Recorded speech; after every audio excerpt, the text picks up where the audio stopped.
Hey, Untold Radio Network fans. Want exclusive perks and to support our channel? Introducing our YouTube membership program with 3 amazing levels. Get loyalty badges that level up to different cryptids the longer you're a supporter. How cool is that? You'll also get access to custom Bigfoot emojis and priority in chat. Upgrade to Backstage Pass for exclusive wallpapers, photos, status updates, discounted books, and merchandise. Go all in with the producer level for everything mentioned plus member shoutouts. Ready for an enhanced experience? Join now, pick your membership level, and let's make this journey even more exciting together. The paranormal, UFOs, monsters, mysteries. You're listening to Talking Weird. And now, from a cabin deep in the Northwoods, your hosts, Dr. Dean Bertram and Jen Durrell.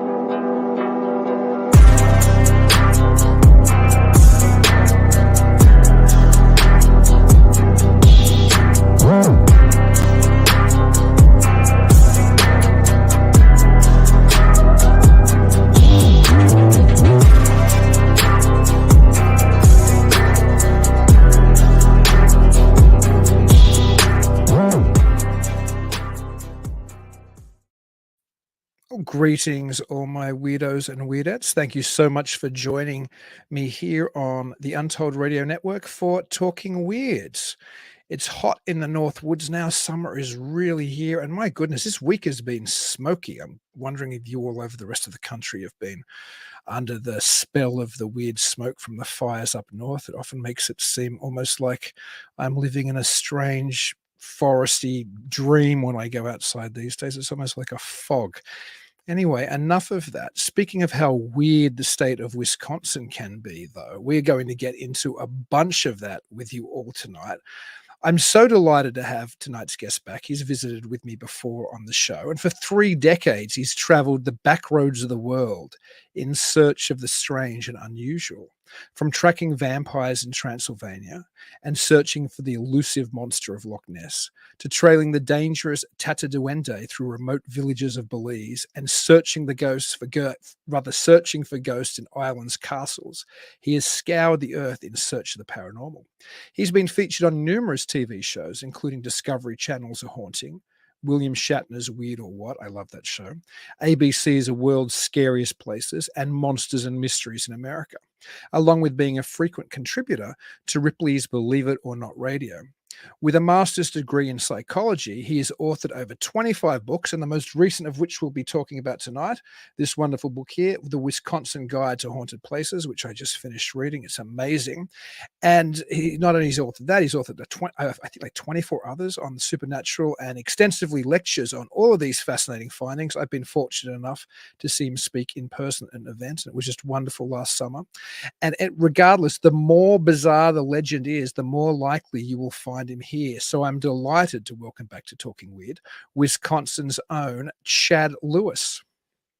Great to be back. This is going to be fun. I'm glad you're surviving in the Northwoods heat. Oh my goodness. Have you got the fires down there? Like, I think you're a little further to the south than I am here in Wisconsin. You're smoky down there, or?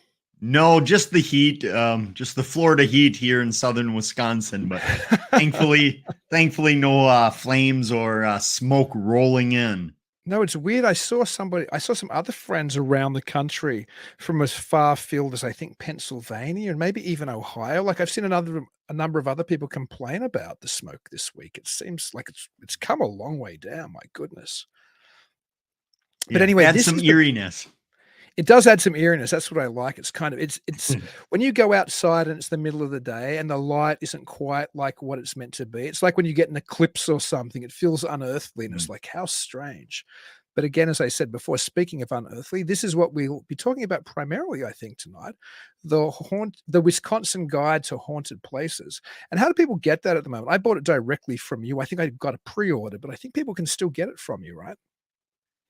For the last month or so, it was only available from me. And now, as of the present day, Amazon has their mitts on it too. So you can get it online, but you can still get it from me. But yeah, it's pretty much anywhere you like to get books. See, I would tell people to go to chadlewis.com and buy it. And you autograph them as well, which is awesome, right? Yeah, and that's the beauty of when you take the little time and find an author's website and get it directly from them. They're often signing it, throwing in some extra little things, and it comes cool package, some stickers. Where Amazon, it's the same thing. It's just another recycled box you have to throw away. Yeah, I always think that when I buy from authors directly, I think this author himself has probably packaged this. Well, in Hmm. Amazon, it's some underpaid store, Yeah. warehouse worker. Hey, we've got another one, throw it in the box. They're probably not even looking at the cover. There's probably some tracking number aboard where that pile of books is, and out it comes and it goes into the parcel. So it's a much more personable feeling. And I was only talking to you before the show about Ray Palmer, the man who invented flying saucers, as John Keel told him in a documentary I'm making at the moment about Ray Palmer, and people can check that out by going to theshavermystery.com, which will take people to the Facebook page. But he had a massive mail order business out of Amherst, Wisconsin. So when you were buying from Palmer, it was either him or one of his small group of workers who were literally, packaging these things, and then Ray was running it to the Amherst post office and posting them out. So I've still got some stuff of Ray's I bought recently, which came with the original envelopes. And I think Palmer held these in his hand, and then he took them to the post office, and off they went. So it's a different feeling when you get something from the author itself. You're a part of the story almost. You're a part of the history, which I love. I like the fact that those people kept the original envelopes that came in as well, that you got that. I was so super keen to get them because they're postmarked Amherst, and I'm thinking, Yeah. it's so great to go back to that town and know this is where this came from. Like it's Mhm. a wonderful feeling. One day people will be getting the Chad Lewis books and going, we're going back to the post office where Chad posted these from. I think Yes. you're one of the most prolific paranormal people in the state, actually, after Palmer. Like what would he was 25 plus books now? I think this one was my 30th, the Wow. road guide, which is a revamped of the old road guide, but it's still relatively all new. So yeah. When I think of paranormal authors of recent times, I think of you, and I think of the recently departed wonderful late Linda Godfrey. And of course, in this book, you dedicate it to her, which was wonderful. Yeah, Linda, who passed not too long ago, for those who are not aware, was a huge influence in Wisconsin and much, much broader in the US and the world. And she used to come to Eau Claire when I would put on conferences back in the 1990s, and she would speak at those. And everywhere she went, people had stories for her. They wanted to ask her questions. And she was always very kind and uh, lent a lot of her time to these people. So she was great for as an ambassador for the paranormal. And again, she made it, quote unquote, really big without any gimmick. She didn't have any nickname. She didn't need subtitles under her, because she was a Cajun swamp farmer. She was just unassuming. She didn't look like she just came out of a Halloween Express store. She wasn't in character. She was herself.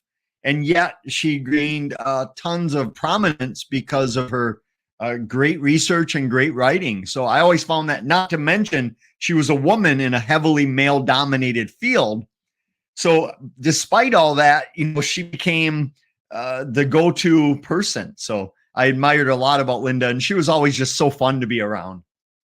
I only got to spend some time with her at Midwest Weird Fest, the film festival I run in Eau Claire, Wisconsin, a few years ago when we did the world premiere of her feature documentary debut, Return to Wildcat Mountain, which she directed with her son.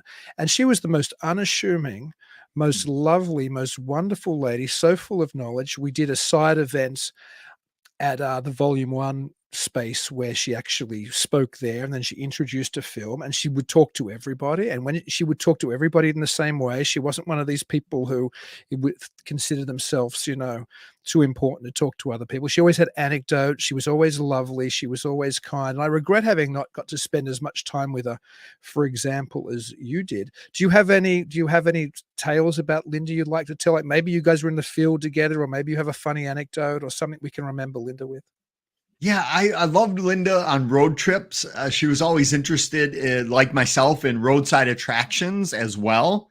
So if we went to investigate or check any place out, we had to leave much, much earlier than we planned, because we would both say, oh, it's only an hour here to the world's biggest ball of twine. Let's go detour there. Or, because she did a book, Strange Wisconsin and Strange Michigan, and the Weird series of that, which entailed a lot of roadside attractions as well. These roadside tourist spots. So she loved those as well as I did. And what I loved is traveling with her in the early days. She had her license plate on her car that said Beast of Bray or Bray Road Beast, something like that. And so people would honk and look because the beast had gained a lot of notoriety by that time. So she told me she had to get new plates. She was getting rid of them because everybody would see that and then, honk or wave or drive by her. So she said, Chad, I've just got to get rid of these plates. And I believe the plates are now at the Lauren Coleman's International Cryptozoology Museum out in Maine. So, but I always thought that was funny because in the early days, she was trying to spread the legend of the beast, got the personalized license plates, and it turned out to be a curse for her. Other thing that stood out is when we did these conferences in Eau Claire, it was a one-night conference from like 6 to 10 p.m. And then afterwards, everyone would go out to Eau Claire, a local restaurant and bar. But people kept coming over that Linda didn't know, buying her drinks. So she'd have like 30 drinks in front of her. And she was a small, slight, person. So you can take it from there. Yes. Wow. Fantastic. It's, she's certainly the only person I've ever met, and probably the only person I can think of who actually coined the name of a cryptid. The fact that she called this thing the Beast of Bray Road. Maybe you can think of somebody else who's coined a cryptid's name, but off the top of my head, I'm sure you could go back and say, okay, this was the first time Bigfoot was written about in that name in a newspaper, or you could go, I don't know, find another cryptid somewhere. But I can't think of anybody who in the field in recent history who created or who popularized the name of a cryptid. That alone's fantastic. I know. And I was doing a TV show once, and I had never heard of the show, and they were doing something on the Van Meter Visitor, a giant bird-like monster bat thing from 1903 in Iowa. And I'd never seen the show, so I started researching it the night before filming and saw Linda had done a recent show with them, an episode on the Beast of Bray Road. So when I met the host, I wanted to break the ice saying, oh, I just watched the show you did with the Beast of Bray Road with my good friend Linda Godfrey. And they both kind of looked at me for a moment, and they couldn't piece it together. Like they weren't sure what episode I was talking about when I said Linda. And in my mind, I'm thinking the same thing you just thought. Outside of, John Keel and Mothman, perhaps no other legend is tied so closely to one person as the Beast of Bray Road and Linda. Mm-hmm. And I thought, if you don't know that, you have no business hosting a TV show about the weird, especially since she was just on your show like 2 weeks ago. So I thought that was funny. That is funny. And speaking of Weird Wisconsin and Strange Wisconsin, both books I have on my bookshelf, which are fantastic. Your new book, The Wisconsin Guide to Haunted Places, makes me think of that book because it's something which you can likewise take with you when you're traveling around this great state and go, why don't we stop in here to see, this cursed bridge, or why don't we go here to see this cursed cemetery? Now, I've got a bunch of specific ones to talk to you about, which I found fascinating in there. They're all fascinating, but some obviously pop out people more than others. But what's your one, like your favorite place in Wisconsin legend-wise, which is in that book? Oh, that's a great question. I think it changes all the time, but right now, here and now, I'd have to say a place called Marsh Road outside of a little town called New London in the northern center state, part of the state. And it's one of those roads where people avoid it at all costs. It's a small stretch of rural road where people just don't like going there. It has a reputation of weird things happening dating back many decades. And I love it because so many weird things are said to happen there, from people having car troubles, batteries failing, their cars have to be towed or jumped out of there, to people believing that the road itself is alive. They'll go there and they'll drive one direction and measure it in mileage and then drive back, and it'll either be expanded or it'll be contracted as though the road is alive and moving. And then there's some children, some teenagers, homecoming king and queen that were said to have done themselves in out at the road. And there's a goat man beast out there. And it's like something out of the Twilight Zone. You have 50 different things happening. And I can attest that even if you don't believe any of them, when you're walking by yourself at midnight down the road, every little branch breaking in the woods is going to get your mind, conjuring up images of weird things. Speaking of kill before, that's like a window area, it sounds like, with the number of different phenomena appearing there. Speaking of places which are scary, you put your money where your mouth is. You're out there constantly doing supernatural dares, visiting these places. You're not a keyboard warrior. You're actually out there checking them out and writing about them, which leads to a related question. What's the place in Wisconsin that has creeped you out the most when you've been there? Like maybe, or maybe that, or where do you not want to go again? What was the one that impacted you the most in that way? I'm really not a fan of heading to Ed Gein's old homestead. And it's not so much that anything odd has ever happened while I was there, but it's knowing the history, knowing the background, knowing the grisly things that have taken place there. One of the first times I ever went there, I had two women with me that were psychic. They believed they could, intuitive pick up these spirits, and they had no idea where we were. We were in the middle of nowhere, which is where Plainfield, Wisconsin, where Ed's farm used to be. That's where it is. And I just pull over to the side of the road. There's just a big farm field all around me on every direction. And I say, let's get out and check this place out. And they both refused to get out of the vehicle because they were picking up on too much negative energy. And even though they didn't know it was Gein's place, they sensed something that those of us without psychic ability could not sense. But being that I know the history and what transpired there, it's a place I just simply don't like going because it's just so eerie, that knowing what happened there with Ed and a lot of the things he was doing. You mentioned, speaking of Gein, and then so it has that location in the book, the old farmstead. There's also the Plainfield Cemetery, which is where Gein's buried and where he used to go and dig up corpses, right? I think in there you say that a woman once came up to you and asked, is there a curse associated with this place? Because she had a string of bad luck after visiting Plainfield Cemetery, if I recall. Yeah, she visited Ed's farm and then the cemetery and asked if you could be cursed because of it, because she was coming home and she ended up in a minor fender bender, nothing big. So she kept driving and then she struck a deer, which in Wisconsin is, not that rare, but still wasn't totaled her car. So she kept driving and then ran out of gas before she came home. And she thought it was all related to the Gein curse. And to this day, people contact me telling me Gein stories of they remember when Ed was captured, that it was the first time their parents ever locked the front door. Because until then, remember, this was 1957. Nothing had ever been heard like this before. And I had a woman a couple years back. She was up there in age. She stood up there after a program and recited "'Twas the Night Before Christmas" all about Ed. She had learned it in grade school and it stuck with her all those decades. And it was creepy. I wanted to cut her off. It was just so scary. But I'm amazed that Ed continues to fascinate and disgust us this so many years later. Yeah, I don't live that far from Plainfield. And when my daughter was considerably younger, she was probably about 2, I was playing with her in a local playground, a town probably about 30 minutes from here.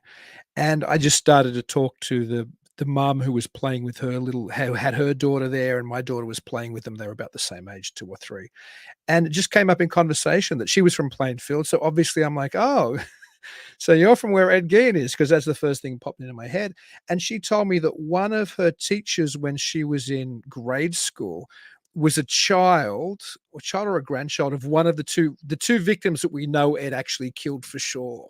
So she had that direct connection of being taught by a relative of a Gein murder. I was thinking, where else in Wisconsin where'd you bump into that kind of story? And I had someone come up to me and tell me that he lived next to Gein and when he was a kid with his mother and his father, and he remembered Ed bringing the mother what Ed called a venison stew for them to eat.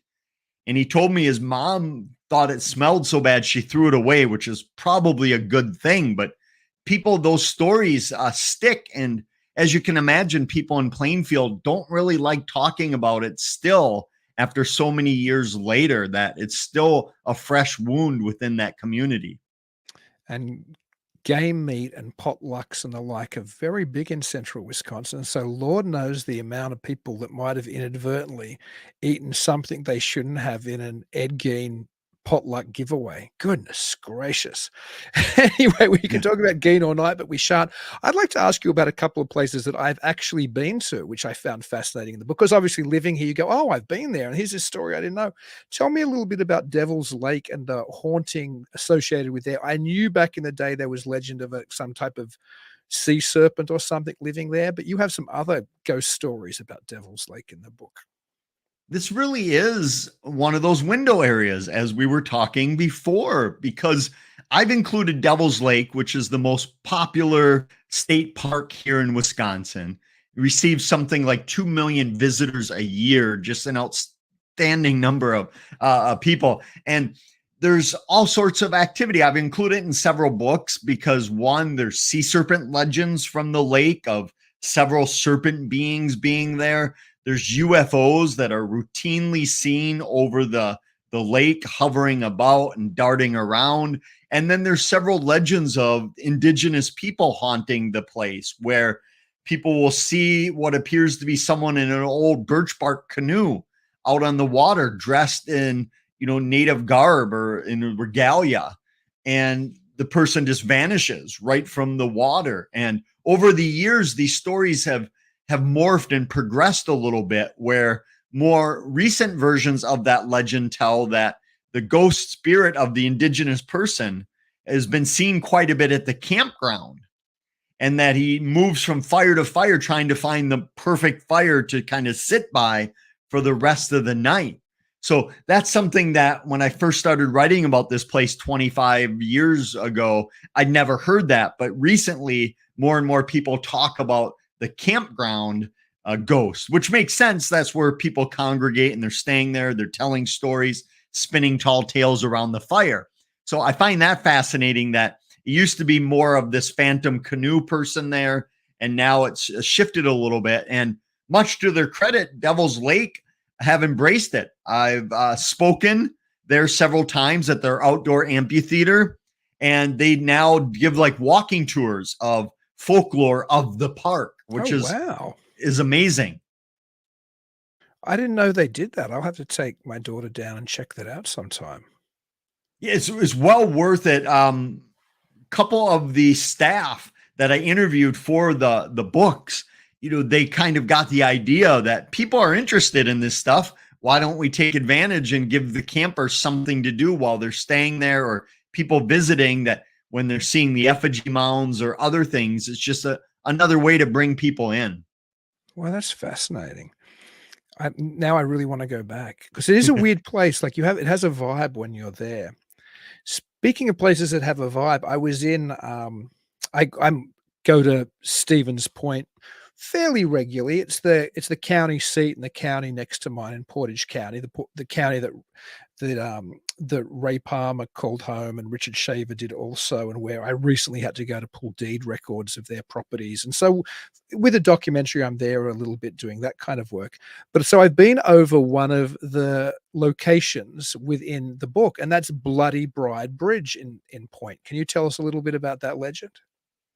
One of my favorites, and it's a kind of a twist on the vanishing hitchhiker story. So legend is this woman was coming home on her wedding night, involved in a car accident on the bridge. She bled to death waiting for help to arrive. And ever since that moment, people have seen the ghostly image of a woman wearing a bloody bridal gown walking the bridge. And the legend has always been that the first witness was a police officer who was traveling at night and saw this woman pop up in front of him out of nowhere. So he slammed on his brakes, came to a screeching halt, and then he opened up his eyes and nothing was there. So he got out, looked for any, roadkill or damage, what be it, and nothing there, scoured the area for 20 minutes and convinced he had run over a woman, but nobody was there. And then people started seeing her vanishing right in front of their eyes when they would drive by. And over time, it became that if you were brave enough or foolish enough to park your car on the bridge, that when you shut it off and looked in your back mirror, she would be sitting right in your back seat, like she was trying to catch a ride, like a vanishing hitchhiker. And that's another one of those cases where over the years, I've talked to so many people who said they knew the first police officer who had the experience, or they knew somebody else and they'll put them in touch with me. And it never came to anything, but I never found a police report, or it would have been, if something would have happened, it would have been through the sheriff's department. That wasn't available. So, but again, if people have experiences, they usually don't report it to anyone. But I was unable to confirm that a woman did indeed die on that bridge, but that just seems to make the legend all the more mysterious. It's interesting how, as you mentioned, it has commonalities with other vanishing hitchhiker tales. One of the things I'm always looking at whenever I read a book like yours or anything in the paranormal is I like to see a through line or the similar either tales or similar actual phenomenological, I suppose, apparitions which hit the same type of note. And in the book, one thing I noticed a few, but this is something that interested me, is there were a number of haunted hotels which had a similar phenomenon happening in the bedroom. And that was when guests left to go do whatever they were doing during the day, when they would come back, their items, their luggage, their other things in the room had been mysteriously rearranged and moved around. That was the most common report that people would tell me about their haunted rooms. And maybe that was something that you could identify. And if you're there at night watching TV or on your computer, you hear noises, people knocking and running down the hallway, kids playing and swimming and that type of thing. But you probably pass that off as nothing out of the ordinary. But when you go out for the day to enjoy the town you're at, whatever you're doing, and you come back and you're certain that your luggage was on this chair and now it's on the bed or strewn about. But nothing is ever found missing. They told me that, nothing's ever stolen, that they'd have valuables there, or they left behind a wallet or a watch and it was never taken. It was almost as though somebody just wanted to rearrange in a trickster type manner. And I found that fascinating, that it's never happens when people are there in the room. They're never, watching a show and all of a sudden the suitcase flies open. It's always when you're gone, and just on that edge of, was that weird or not? I didn't see anything. Maybe I did just set it down and forget about it. But it just, again, brings in that trickster component of making you wonder. No, I love that. Was there other things either for this book or in the many books you've written and the many experiences you've had and things you've researched? Are there other through lines which you've really noticed in separate locations, but there are similar things that happen that make you go, that was just like this other place I was at? So many bridges, and most every place I write about is available for the public to go and visit, whether you stay at a hotel or it's a county park or a cemetery or a bridge. But there were so many bridges to the point where I had to throw out a bunch for the book, because I thought, this isn't a book about haunted bridges. So bridges are fascinating because obviously as they connect water with land, or water, land over water, many believe symbolically they connect the spirit world with the living world, and that bridges bring us into other forms, and that the water itself has properties where old legends of vampires not being able to cross running water, or spirits not being able to cross water, which is why so many graveyards were put by rivers on the outskirts of town, so you could walk back and the spirits couldn't follow you back. So I was interested in bridges and how many people have trouble on the bridges, mechanical issues with their vehicles. And there's a bridge that used to be in one of my favorite places near my hometown of Eau Claire called Elk Lake Dam. And it was a bridge that they tore out several years ago. But up until that time, people had all sorts of experiences on the bridge, to the point of one guy believed he was possessed on the bridge by the spirit of the woman. He asked me, how did this alleged ghost die? This person that many believe are haunting this bridge. how did she die? And I said, why do you ask? And he said, well, I was there with my buddy, and all of a sudden, he was possessed, and he started walking up the bridge and was going to jump into the water to commit suicide. And I grabbed him and shook him, and it's like I shook him out of a spell, and he started crying, and he ran back to the car and didn't want to talk about it. And he said, I was just seeing if that woman drowned, if that was the cause, and it wasn't. She had been killed, unfortunately, but all these things were happening on the bridge of vanishing hitchhikers. Construction workers would bring equipment in to start monitoring and working on the bridge, and it wouldn't work. They'd remove the heavy equipment, it would start working again. They'd bring it back. So eventually it was just too much trouble. They tore out the bridge and the dam altogether. Wow. I know you said this isn't just about haunted bridges, but I'm going to ask you another bridge question. Yeah. Not so many, there's a number of tales which the experiences at the location are based on just terrible tragedies. And one of those is a place called Siren Bridge. Yes. Siren Bridge, northwestern portion of the state. And this is one where we can at least point to an origin story. It might not be the cause of these alleged hauntings and activities, but it gives us a starting point. So for years, people unassuming motorists would be driving over this bridge, and weird things would happen, usually with the radio. They'd be listening to the radio, and all of a sudden it would sound like a young girl was crying out for her mother on the radio. And then by the time it kind of registered with the witness, they were off the bridge and back to normal and kept driving. That was odd. People have had the channels change. One person told me they were listening to a hard rock station. They drove across the bridge. It switched to a Christian rock station and then flipped back again. And it turns out, digging through the area's history, that a family of 3 did indeed drown in a little side river right on that bridge. It was a snowy, terrible weather, and they lost control. The father lost control of the vehicle, and the father, his wife, and the daughter all passed.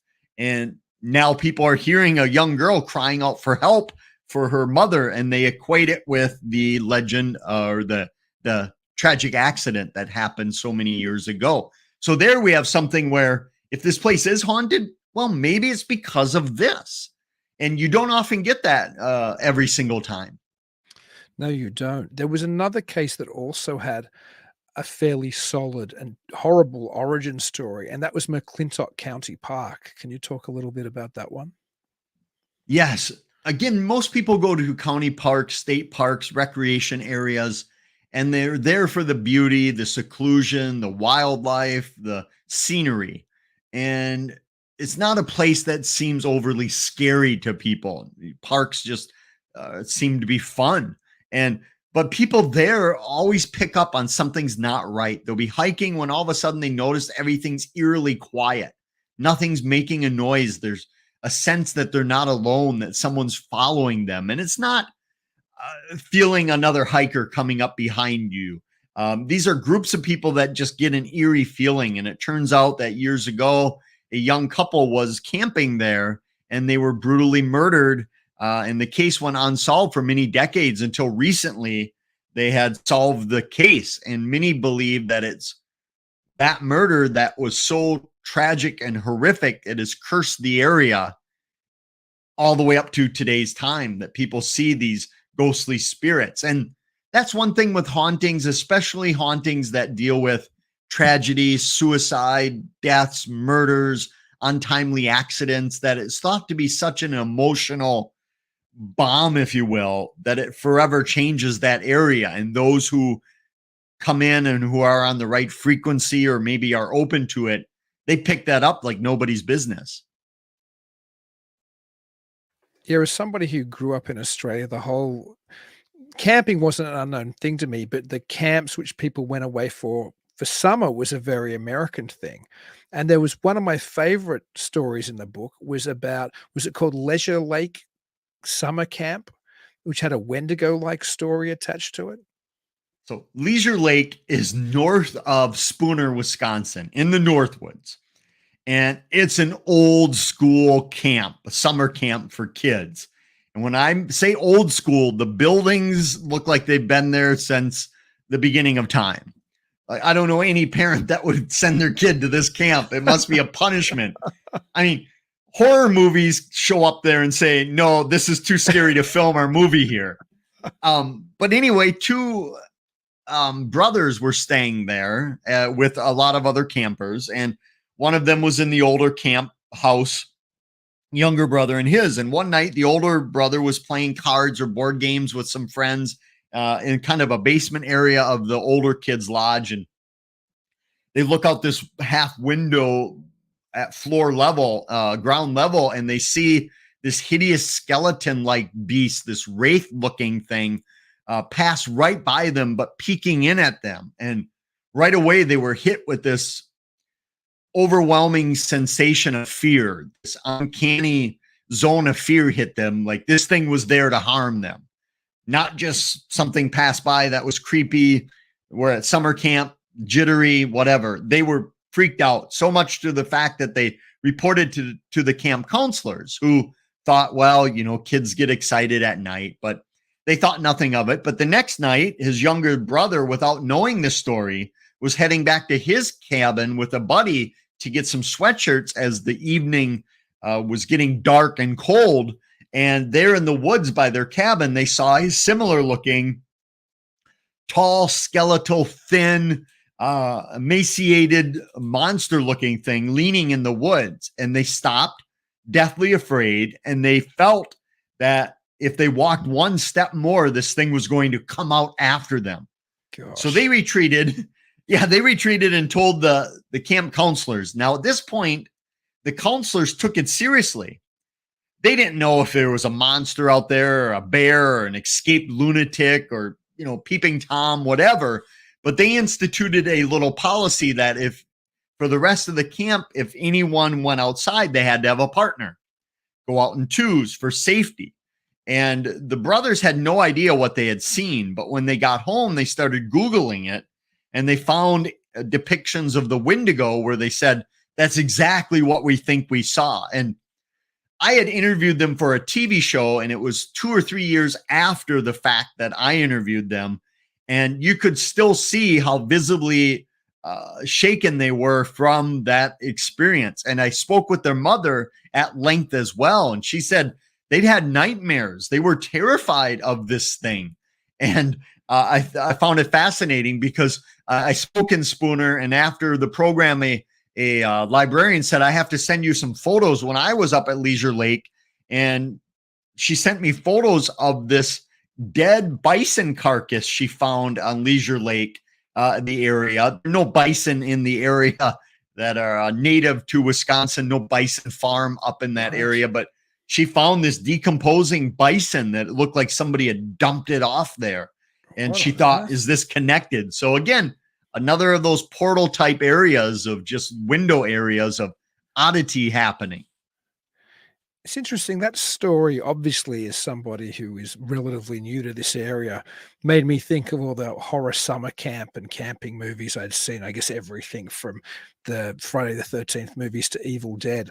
Speaking of movies and popular culture and the influence these things have on our psyche, over the course of the time you've been looking at this type of space, the paranormal encrypted space, have you seen changes that you've ever thought might have been influenced by popular culture? And that's not to dismiss the phenomenon, but my thought is I wonder if things aren't reacting to a type of zeitgeist in horror and in those type of, you know, popular cultural examinations of the weird.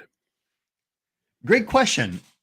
And there's two parts to that. I've noticed on our side that over the decades, people they're interested in these stories, but then they want to go investigate for themselves. Where 20, 25 years ago, people would love to read about a place or to hear about it, but they weren't necessarily itching to go there where they are today. But I think what the real question you were asking is on the side of, I've noticed more recently of how terrified people are of the sightings and their experiences. And it's where a lot of people encounter something when they're in the presumed safety of their vehicle.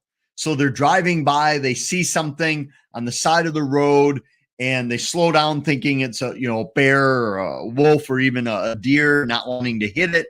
But then it's something totally different. And even though they're in their vehicle, they tell me that they think if I don't get out of here right away, this thing's going to harm me. This thing's out to get me.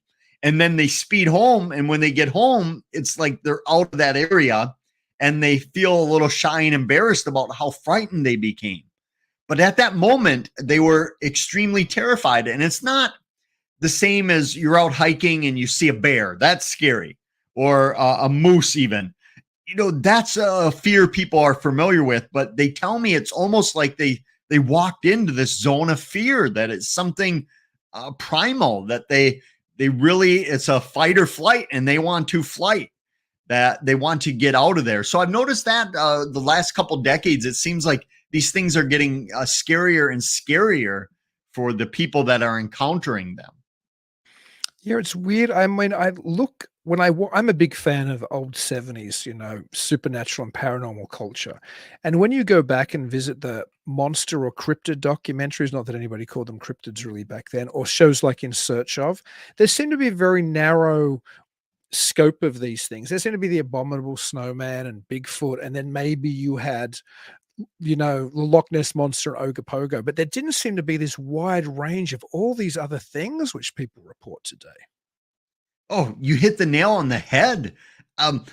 You could probably classify sightings from 30 years ago into 3 or 4 categories, and they would neatly fit in there. And now, I mean, people are explaining things that just make no sense, and the creatures are getting more bizarre, and the experiences, the hauntings are getting stranger. So yeah, I think that's one of the most fascinating parts to look at, is not only how these things have changed over the years, but are they different than they were 30 years ago?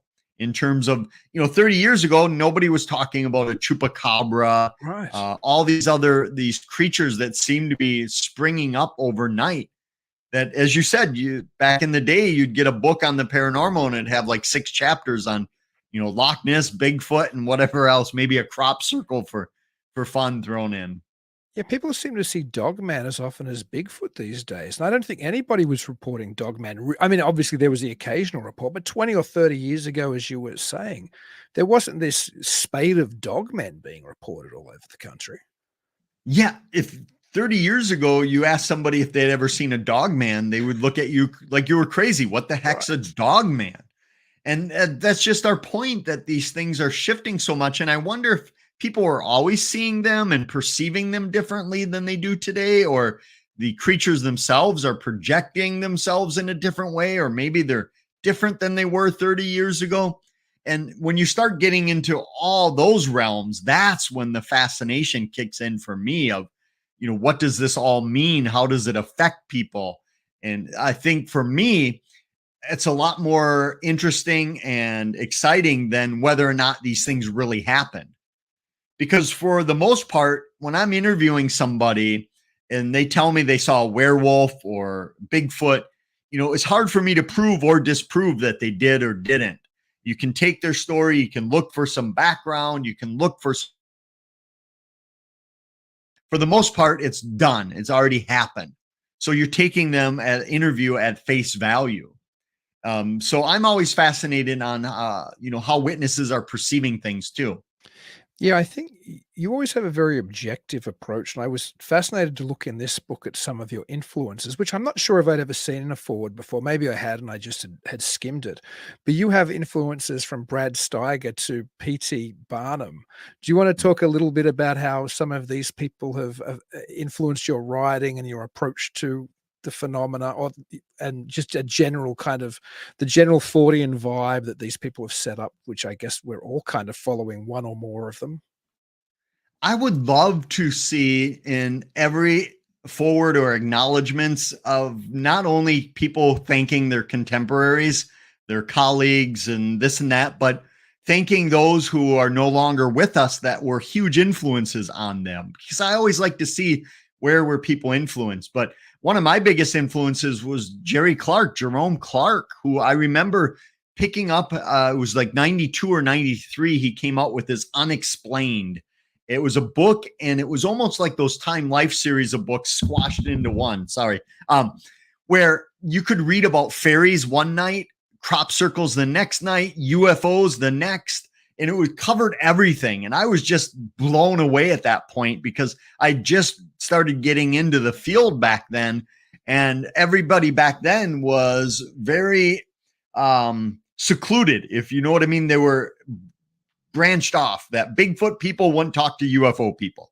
UFO people thought, cryptid hunters were crazy. And then the crop circle people. And but Jerome made it seem like you could do all this. You could research all of it. And maybe there's a thread line going through all of it that we should be looking at. So that was a huge influence on me. But I did list a couple of carnival people, P.T. Barnum, obviously, and then Robert Ripley from Ripley's Believe It or Not. And most people don't give them credit, where Ripley, even though, he was mostly for artifacts and oddities, but he also liked freaks of nature and the strange and unusual. But P.T. Barnum, even though he hoaxed people with the Fiji mermaid, and he made his own Cardiff giant when he couldn't buy the fake real one, or the real fake one, whatever you want to call it.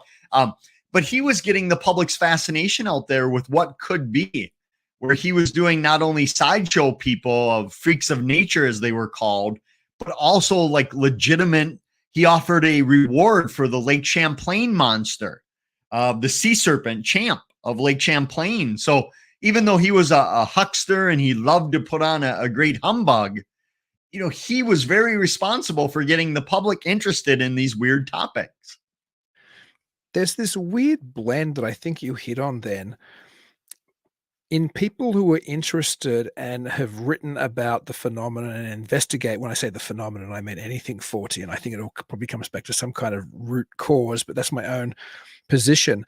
Like, I was watching again the other day, I hadn't watched it for a while. It's a great documentary, Shades of Grey, about Gray Barker, right? The person who probably did more to popularize the Flatwoods Monster, and even he did a bunch to popularize Mothman, along with John Keel and various other things.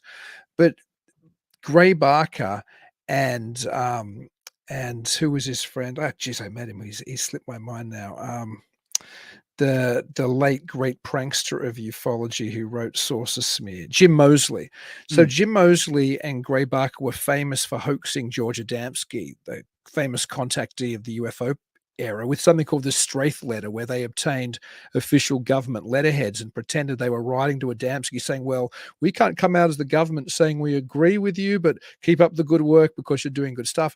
And they did other hoaxes as well, particularly Gray Barker. And apparently when somebody would say to Barker, well, who was on the inside and the hoaxing, would bring it up or talk about, well, we're kind of muddying the waters or something, Barker would just go, well, it's part of the pattern. Because the hoax and the exaggeration is part of this realm we live in as well. And I think John Keel said something similar about how perhaps we shouldn't dismiss hoaxes because they might have something to tell us about this as well. And I think you hit on that note. Like there's so many weird angles of this. You can ignore, people still today ignore the contactees, for example, in UFO law. You have to go, was there something there? Even if there was hoaxing there, was there some part of that has something to tell us about what we're going through still with trying to understand the phenomenon today? It really fits into my motto of, when you're dealing with the weird, what's too weird? So when somebody has a story for me, no matter how bizarre and bonkers it may sound, I try to, record it the way they tell it without judging it. And because I think, where do you draw the line? And I say this a lot, that, do you draw the line at vampires? Do you draw the line at werewolves? And why do you draw the line? So, and sometimes you get totally off the wall things. Like a guy wanted me to come check out his Bigfoot creatures on his farm. So me and a couple colleagues after a conference were going to go there. And he said, oh, you won't be able to see them. They're in a different dimension. Only I can see them. But I was still interested. I said, sure, I'll go. And he said, oh, but they're probably busy. They have cookouts and pool parties and barbecues like we do.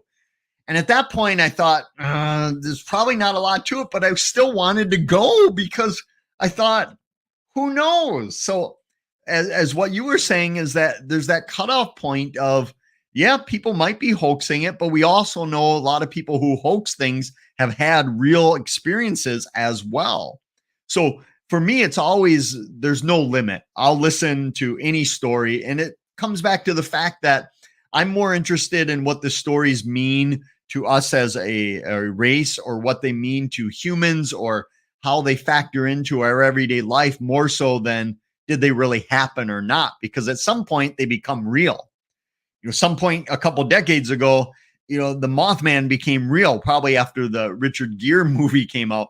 For a lot of people, it was just real. Whether it's real or not, it's real, if that makes sense. Yeah, it's interesting how things which seemed obscure at one stage in the broader Fortean realm can get a film made about them, like a Mothman, like Men in Black's another great example. This thing which was once, fringe Gray Barker and John Keel territory, all of a sudden becomes, a Hollywood franchise. It's so strange to see these, once very obscure, very cult-like ideas become part of the cultural mainstream. And anyone who's followed the history of ufology since the 50s to today has seen things which were just outlandish once upon a time become part of the common vernacular. It's the weirdest thing. I'm always interested in what legends kind of get put up on that Mount Rushmore of the paranormal. What get all the publicity, what get the movies, the TV shows, and the people there. And some of them, you look at them and they might be a one-off, or might have happened a couple times, and you think there's so many better legends than that people have no idea about. Why are we all fixated on this? And I realize that it just happens everywhere. There are probably a million better singers than Britney Spears, but yet she makes it big because for some unknown reason, or whatever, luck or fate or what be it.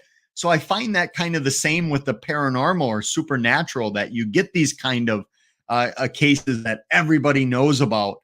Flatwoods Monster would be one where, compared to several other legends, it seems kind of tame, or a real small scope of when it happened compared to others. But yet that's won all the movies and the shows. So I'm fascinated too of what we pick to put up on that Mount Rushmore again. You must have seen too in all the time you've been doing this, speaking about Flatwoods, that all of these things that were once again the fringe, not only have they been absorbed perhaps by Hollywood and presented out again, but it seems like small towns to me are taking pride in what once were probably kind of looked at as crazy ideas. Flatwoods would be an example. Mothman's a classic example. We were talking about the Hodag Festival in Rhineland a couple of weekends ago. So I'm not sure. I don't think there was this much recognition at a small town level with all of these things either in the not that distant past.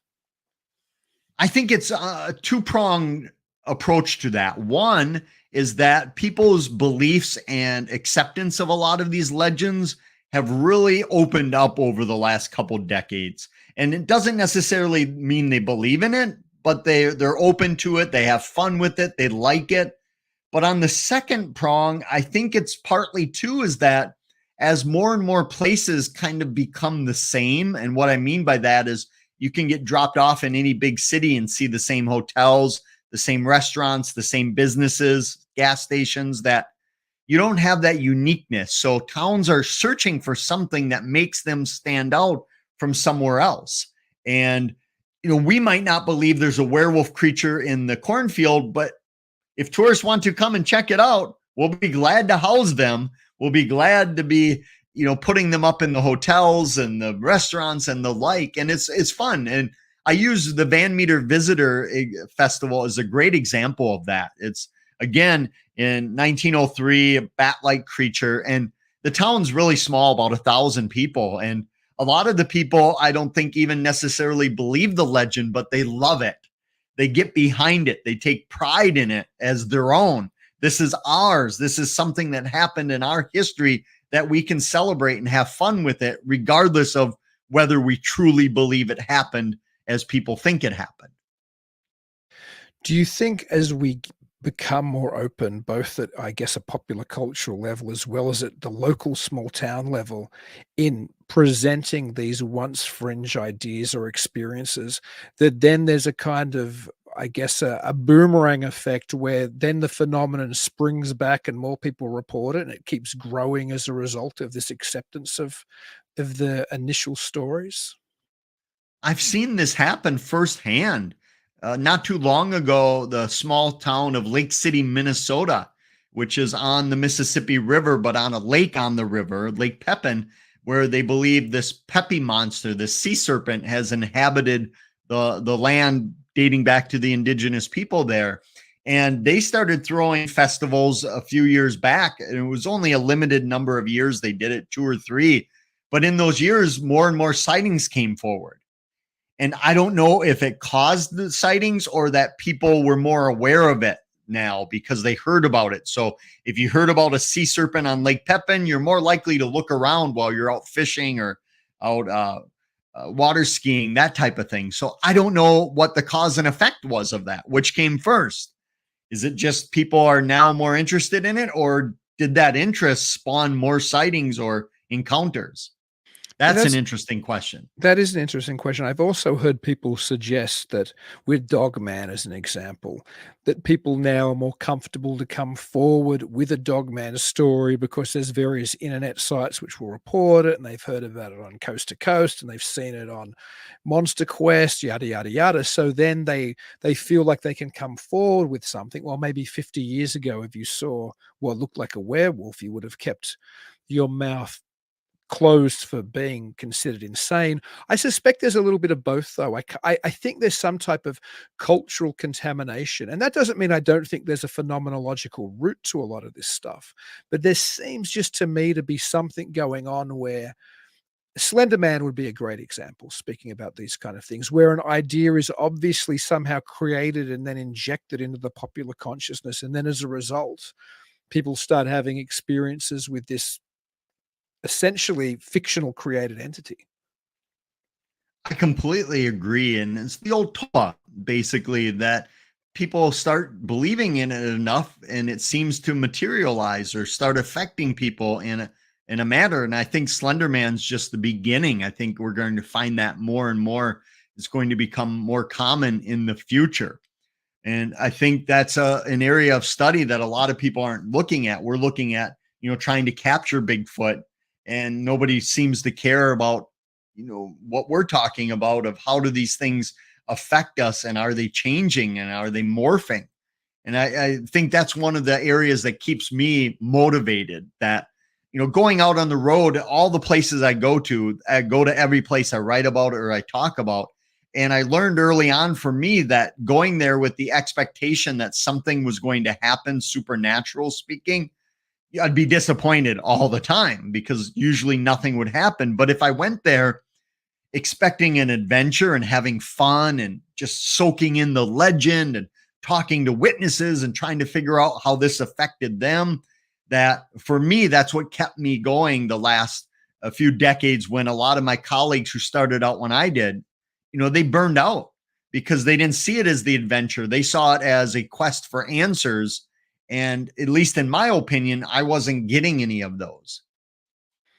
Yeah, your work is consistently, I think, focused on how you can go out, you can see these places for yourself, you can make up your own mind, which is such a healthy way of approaching all of this, I think.